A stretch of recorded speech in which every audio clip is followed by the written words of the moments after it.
KXII 12. And now, the Modern Automotive Sports Report.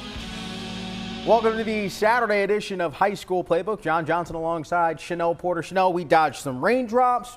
There was some last-minute adjustments made on Friday's show, but I think we put together a pretty good one, jam-packed with some high school football. I did not think after week one that week two we would already get this much excitement. Excitement is a word to put for it, but you're right. We had tons of postponements. We'll get to that a little bit later. But how about the action on the football field? West Forsyth and Oak Grove have been two of the more consistent programs in our area over the last several years, both coming into Friday night on the heels of a big opening night win. This game was delayed by over an hour. Kudos to, of course, Chanel Porter for sticking around for game action. The show must go on. Second quarter, Titans down one, handoff to C.J. Blevins up the gut. He's moving the sticks for the first down. Now later on the drive, quarterback Riley Horton is keeping this one himself, fighting his way to the outside, and he's sniffing pay dirt. You can give him 6. Now the Titans would fail on the 2-point attempt, but they lead 12-7. The ball now is back with the Grizz. Grayson Treadway is going to hand it off, but the ball is going to come loose. A pile of teams just jumping on it, but it's Cassius Childress who comes up with the football for the Titans. West wins 36-10.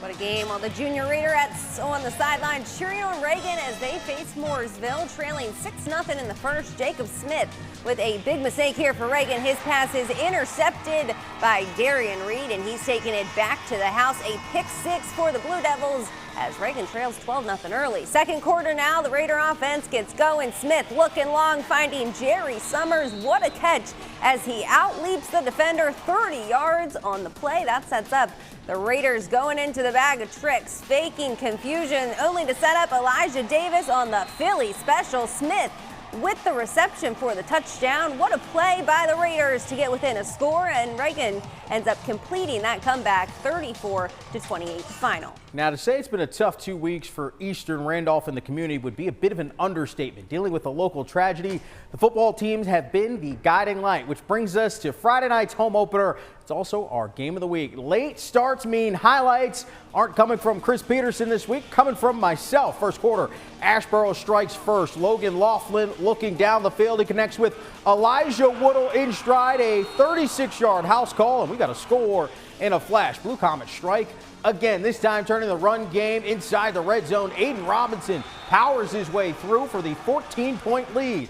Second quarter, Eastern Randolph on the comeback. Lucas Smith escapes the tackle, and he's smelling pay dirt. Give him 6 as the Wildcats are back within a score. Now before the half, Smith doing things yet again with his legs. 20 yards to the barn. That ties things up at 14 as we're headed into the break. Out of the break, Eastern Randolph on the drive once again. Quarterback Cade McCullum is keeping it himself. Wildcats take their first lead of the game, and they go on to win 33-21 the final. Big time game of the week there. Well, a true measure of a team's worth is their play against the best. Grimsley has certainly taken on that measure in week 2, making the trip to Raleigh for a huge clash with Rollsville. Both the Rams and Whirlies playing deep into the state playoffs last season. First quarter, the Whirlies are making plays. Josiah Hussey rising to the occasion. It's a pick 6 for the Whirlies. That's 2 wins to open up the season for Grimsley. 35-20 the final. Reedsville and Page delayed for nearly 2 hours Friday night, but they say good things come to those who wait. We got a top play nominee. Opening kickoff of the game, Frankie Galloway is off to the races. 95 yards on the house call. Reedsville strikes first for the 6 points. Now Page not backing down. Second quarter, down 2 scores.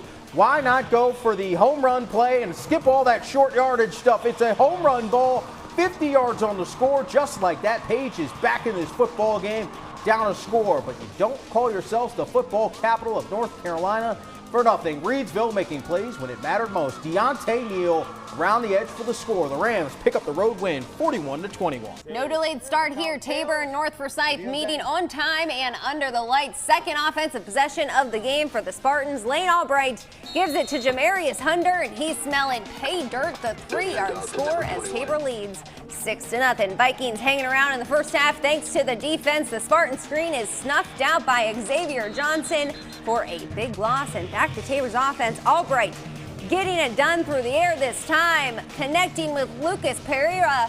30 yards on the gain. That moves the chains, and it sets up second quarter. Now Albright buying time on the move. He connects with Angelo Marino as Tabor gets their first win of the year, 42-0, the final. Now, we mentioned a few postponements ahead of next week. Davie County joining Dudley, postponing their game from Friday night to Monday at 6. High Point Central and TW Andrews will kick off at 5 on Monday as well. More scores. Williams takes down Eastern Guilford 34-0, and another shutout. Northwest Guilford is going to take down North Davidson 19-0. A lot of football to get to still, all of that plus some more, including action out in Kernersville. Fresh off a shutout victory in week 1, East Forsyth welcoming in Jack Britt to town. We're working hard here, folks. Or hardly working. Who knows? We'll go with that. The Eagles looking to improve to 2-0 on the season. Apparently, they're here to sink the Buck ship. Already leading by 2 scores in the second quarter. It's the defense making plays. Dominic Sheboy with the pick 6. It's a house call. Eagles up big time, 25-6. East showing out.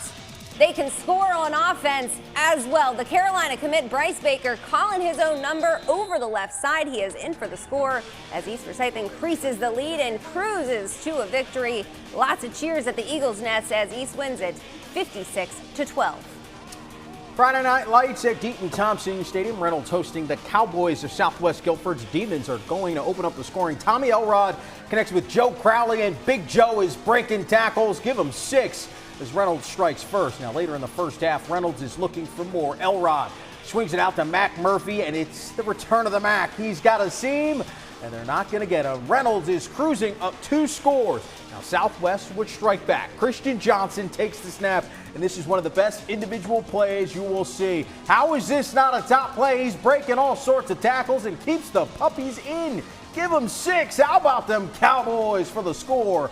But Reynolds is going to hold on for the 17-6 win. He's got butter on them. They're slipping off. Well, defending state champions Mount Airy back home Friday night in the battle for Pilot Mountain with East Surrey. First quarter, Granite Bears strike early. Tayshawn Mark takes the pitch, and he knows what to do with it. He's got the edge and the end zone as Mount Airy has the early lead. The Cards are expecting big things this season as well, and they strike back. Braxton Davis doing his best Randy Moss impression, out jumping the defender as East Surrey is on the scoreboard themselves. Now Mount Airy answers back. Landon Gallimore with the pop pass to Sale Oakley in the end zone as the Granite Bears cruise to a 28-7 victory over East Surrey. Parkland coming off a week 1 road win. Atkins on the road in this one. Mustangs up 7-6 in the second quarter. Back down the field into the red zone. Ethan Bailey takes the handoff. Tyson Samuels brought up the middle, and he's in for his second score of the night. But stay tuned because he's not done yet. Parkland on the drive again right before the half. Bailey over the middle finds Kawan Covert to set up first and goal. And folks, if it ain't broke, don't fix it. Samuels with the handoff, finding the end zone for his 3rd TD of the night. Parkland wins big, 30-6, the final there. West Wilkes and Elkin both still in search of their first win of the season. The Blackhawks coming out of the gate with some tricks up their sleeves, a little switcheroo. Cannon Carpenter flips to Ethan Day, who goes deep to Aiden Kilby. What a way to get the momentum rolling on the road. Ensuing play, Diego Chavez is going to try to run up the middle.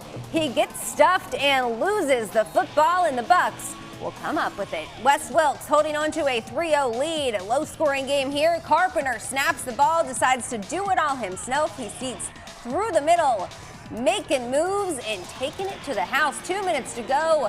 We're on a short field after a tip punt. West Wilkes has the ball up 10-0. Cannon Carpenter with a read option play, and he chooses himself yet again. He slices through the defense and goes untouched into the end zone. It's a shutout as West Wilkes wins it 17-0. Now, this game didn't air Friday night. We ran out of time. Forbush and McMichael both in search of win number 1 on the year. First quarter, Tyler Winters snaps the ball, and he's looking to pass. He finds Joseph Barnes on the screen, and he takes off before they bring him down inside the red zone. That sets up next play in the Wildcat. Keanu Escalante takes the snap, and he finds the end zone for 6.